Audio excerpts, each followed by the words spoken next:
قصيدة كلمات الشاعر المعروف خالد الراعي، أداء الشاعر أبو حنظلة.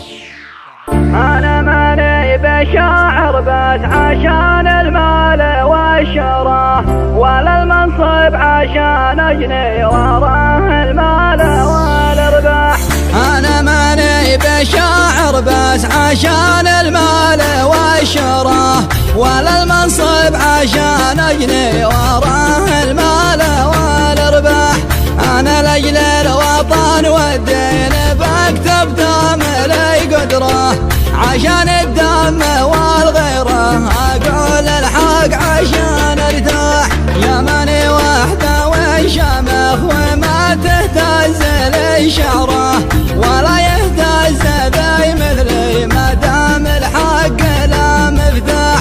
بلد الأصل في صدى وفي شبوه وفي المرة، وصنع عاصمة قلبي ونبض الروح والأرواح. عدن دمي وشرياني بها بث الهوى عطره، تعز قلب اليمن دايم تراها لليمن مصباح.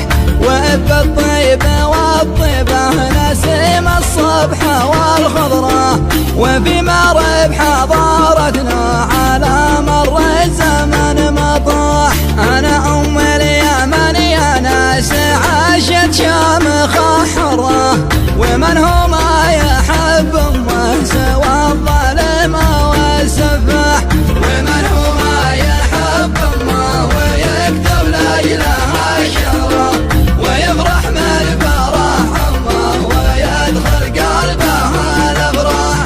أنا بكتب وأصدرها قصيدة للزمن عبرة، لا يحفظها مع الطالب مع الدكتور والفلاح. وأقول أم اليمن عاشت وكل أيامها مرة، سببها القدر الأول وجهدي مع بحاح. أذلها وذلونا وكل قد حفر حفرة، دفن فيها طموحتي وزاد الهم والأجراح.